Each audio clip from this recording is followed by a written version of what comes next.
사람의 발생, 수정과 발생, 생식세포 형성, 우리 앞에서 생식세포 만드는 영상을 이제 보고 왔는데, 감소분열 결과 남자에게서는 정자가, 여자에게서는 난자가 만들어진다. 정자를 관찰해 보면은 이 머리 부분에 핵이 있고, 이 머리에는 유전 물질이 당연히 들어있을 거고, 꼬리가 있어. 그러다 보니까 난자하고 가장 큰 차이지. 정자가 움직일 수 있기 때문에 얘는 운동성을 가지고 있습니다.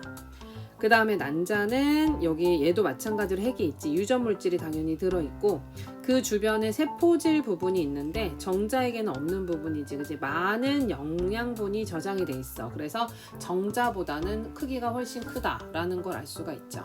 그래서 이제 여기 옆에 있는 내용을 좀 보면은 정자하고 난자가 생성되는 장소, 정소하고 난소일 거고, 크기는 정자가 작고 난자는 정자에 비해서 굉장히 큰 편이고, 정자는 꼬리가 있기 때문에 운동성이 있지만 난자는 운동성이 없다.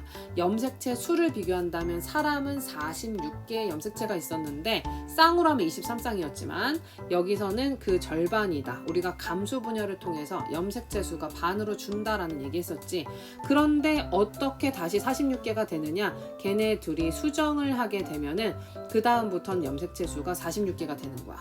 우리가 자손을 낳는데 만약에 생식세포가 절반으로 줄어들지 않으면 46개가 만나서 92개의 염색체를 이루게 되고, 염색체 수의 변화가 생기면은 생물의 종이 달라지게 돼. 우리가 사람이 사람을 낳고 또 사람이 사람을 낳을 수 있는 이유는 염색체 수가 유지되기 되기 때문인데, 그러다 보니까 이제 감소분열을 통해서 염색체 수를 반으로 줄었다가 수정하고 이렇게 해서 대를 이어도 염색체 수가 변함이 없는 거다. 이런 이야기들을 앞에서 했습니다. 자, 수정은 정자와 난자와 같은 암소 생식세포가 결합하는 것을 수정이라고 하고, 염색체 수가 체세포의 절반인 정자와 난자가 수정을 해서 수정란이 만들어지기 때문에 이제 수정란부터는 체세포와 염색체 수가 같습니다. 알았지? 다시 얘기하지만 체세포는 46개, 23쌍, 그 다음에 정자와 난자는 그것의 절반인 23개.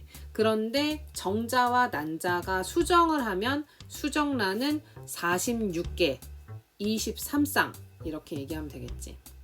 자, 발생은 수정란이 세포 분열을 하면서 여러 과정을 거쳐서 개체가 되는 것을 발생이라고 해. 사실 이런 단어가 너무 어렵지. 발생이 뭡니까? 그러면 이게 발생이 뭐지? 뭐가 발생했다는 거지? 이렇게 생각이 들 수 있지, 그지?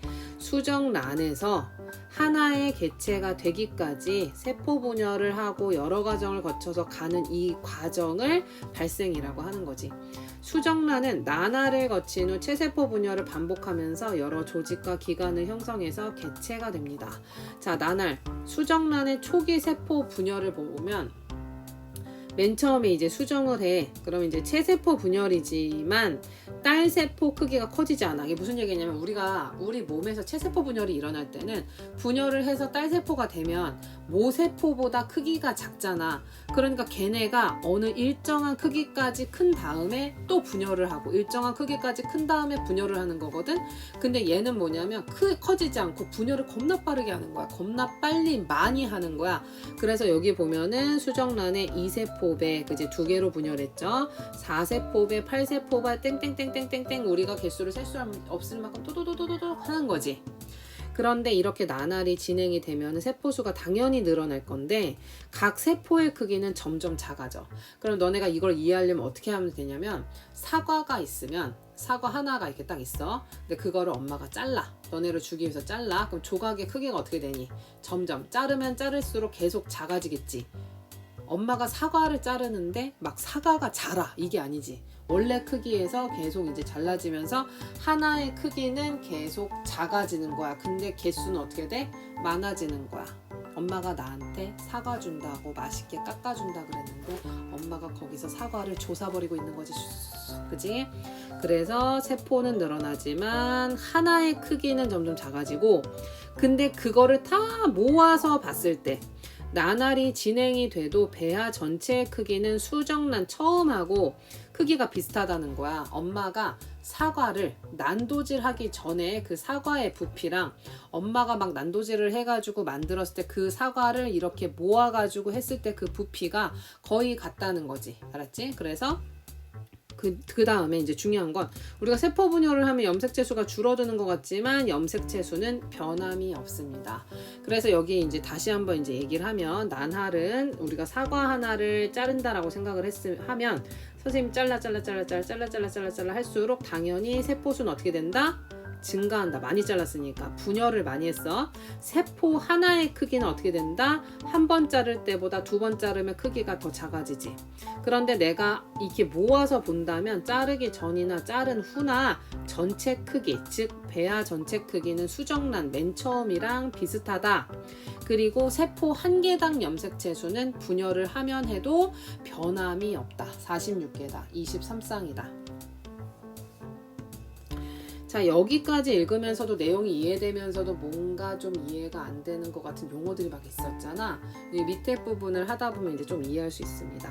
자, 방금 앞에서 수정을 했고 그 다음에 이제 착상을 하는데 아무래도 밑에 걸 설명한 다음에 해줘야 될 것 같아. 맨 처음에 난소가 있잖아. 그럼 그 난소에서 난자가 만들어져 가지고 바깥으로 나와. 그걸 우리는 배란이라고 합니다. 배란이라고 합니다. 그럼 배란을 해서 이게 오게 되면은 운동성이 있는 정자가 이 안에 들어와 가지고 수정을 하게 돼요. 그럼 수정을 했으니까 이제 어떻게 해야 되냐면 자리를 잡아야 되잖아. 자리를 잡는 걸 우리가 착상이라고 하는데 중요한 거는 수정이 돼서 착상을 하러 자리를 찾으러 갈 때까지 이 수정란이 아무것도 안 하는 게 아니라 가는 길에도 계속 일을 해. 그걸 우리가 난할이라고 하는 거야. 알았지? 배란이 돼서 정자를 만나서 수정이 되고 착상을 하러 가는 중에 중간에 계속 난할을 하는 거지. 그래서 세포수를 늘리는 거야. 왜냐면은 세포수를 늘려서 나중에 세포수가 많아져야 그걸로 기관도 만들고 조직도 만드니까 재료를 이제 많이 만들어 놓는다 라고 보시면 되겠죠. 알겠죠? 배란, 수정, 난할, 착상. 배수난착. 약간 사자성어 같네. 이런 배수난착이구만 하는 것 같네. 그죠? 그래서 이제 뭐 이런 애들은 이제 그냥 할 수 있을 것 같고, 그리고 이동을 해서 이제 착상을 하지. 근데 이 수정란이 포배가 돼서, 이제 포배라는 거는 이제 완전히 이렇게 이제 세포 분열을 엄청 많이 해가지고 뽕나무 열매를 닮았다고 해서 아마 뽕나무 폰가 그럴 거야. 그래서 그 상태가 되면, 이 과정이 되면은 착상을 하게 되는 거야. 포배가 돼서 자궁 안쪽 벽을 파고 들어가는 현상을 착상이라고 한다. 착상이 되었을 때부터 우리는 임신이 되었다고 합니다. 수정이 되었을 때부터가 아니야. 착상을 했을 때부터 임신이 되었다라고 합니다. 알았죠? 이때부터 임신이다. 자, 수정이 된 후 약 일주일이 지났을 때 일어나는 일이겠죠. 자, 그리고 태반이 형성이 돼요. 태반. 착상이 되면은 태반이 만들어져서 태반을 통해서 모체와 물질 교환이 일어나게 됩니다. 우리가 이 가전제품이 있고 그 다음에 콘센트가 있으면 그걸 벽에다 꽂아가지고 전기를 뽑아서 쓰게 되잖아. 그런 것처럼 모체하고 태아가 그렇게 연결이 되게 만드는 게 뭐다? 그게 태반이다. 그래서 그 태반을 통해서 모체가 태아에게 좋은 거 줘야 될 거 아니야?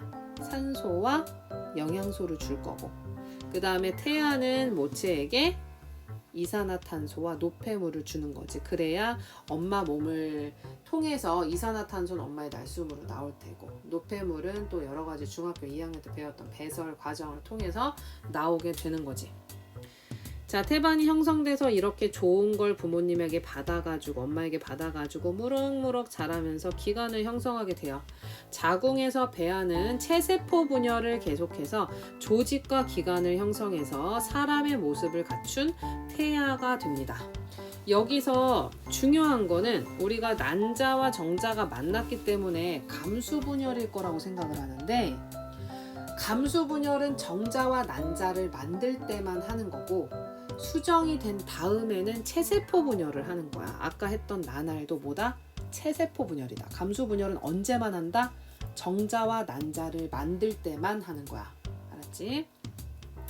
자, 태아는 수정된 지 약 266일이 지나면 출산 과정을 거쳐서 모체 밖으로 나오게 되고 이것을 우리는 출산이라고 합니다. 그래서 여기 이제 모양을 보면은 이렇게 생겨가지고 자궁이 있고 태반이 있고 태반 탯줄이랑 연결돼서 태아하고 이제 부모님 엄마하고 이렇게 주고받는 거지 물질을. 자, 그 다음에 여기서 자꾸 나오는 단어 중에 배아라는 단어가 있고 태아라는 단어가 있는데 이 공통점 이게 뭔가 용어가 다른데 헷갈리잖아. 배아는 뭐냐면 수정이 돼서 난화를 시작해가지고 사람 모습을 갖추기 전까지, 즉 8주 전까지 세포 덩어리 상태를 우리는 배아라고 하고요. 8주 정도가 되면은 사람 모습을 갖추기 시작하는데 그때부터를 태아라고 합니다. 수정, 그지? 정자와 난자가 만나서 수정이 되는 거다. 수정을 하면 체세포하고 염색체수가 갖게 되고, 그 다음에 난할은 세포 분열인데 이거는 감수 분열이다, 체세포 분열이다, 체세포 분열이다. 그 다음에 착상을 하는데 착상을 할 때 수정란의 상태는 뭐다? 포배다. 그래서 착상이 된 다음부터 임신이 됐다고 한다. 배란, 수정, 난할, 착상, 배수, 난착 하게 되고, 그리고 태아는 8주 후 배아는 수정란이 난화를 시작한 다음에 사람 모습을 갖추기 전까지다. 태반이 형성이 되고 기관이 형성이 된다. 됐죠?